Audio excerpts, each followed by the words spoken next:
Madame, Messieurs, bonjour et bienvenue sur notre chaîne YouTube Eben Media TV. L'actualité en continu sur l'Afrique et dans le monde. Vous êtes maintenant plusieurs centaines de milliers d'abonnés qui nous suivent au quotidien et partagent nos vidéos, merci pour la confiance. Abonnez-vous et cliquez aussi sur la petite cloche de notification pour ne rien rater de nos prochaines vidéos.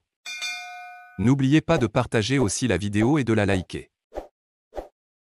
Le président croate Zoran Milanović envisage d'opposer son veto à l'adhésion de la Finlande et de la Suède à l'OTAN lors du sommet de l'OTAN à Madrid. Eben Media TV vous en dit plus.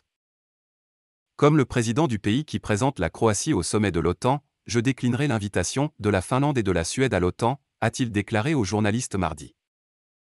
Cependant, le dirigeant croate n'est pas sûr de pouvoir influencer la situation si l'invitation était envoyée à un niveau politique inférieur. Le sommet de l'OTAN aura lieu à Madrid du 28 au 30 juin. Le président croate Zoran Milanović appelle à un accord avec la Russie.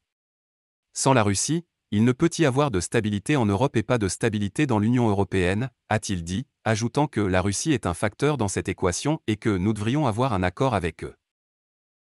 Zoran Milanović a accusé le Royaume-Uni d'attiser les tensions et estime qu'il est irresponsable de pousser l'Ukraine à une confrontation avec la Russie.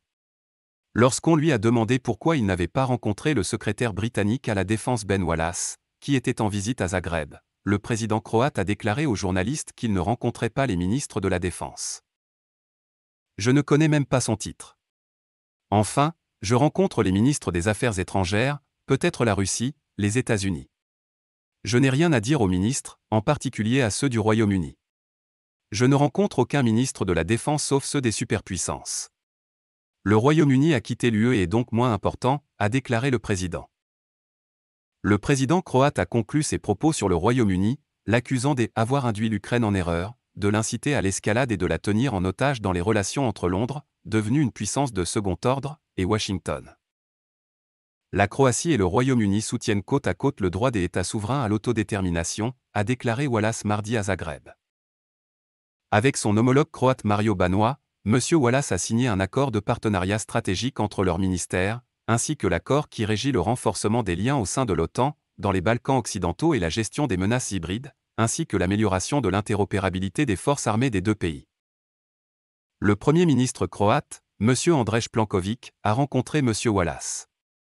Ils ont échangé leur point de vue sur la situation à la frontière entre l'Ukraine et la Russie et dans le sud-est de l'Europe, notamment en Bosnie-Herzégovine. N'oubliez pas de vous abonner et surtout de cliquer sur la cloche de notification. Likez la vidéo si ce n'est pas déjà fait. Laissez aussi votre point de vue en commentaire.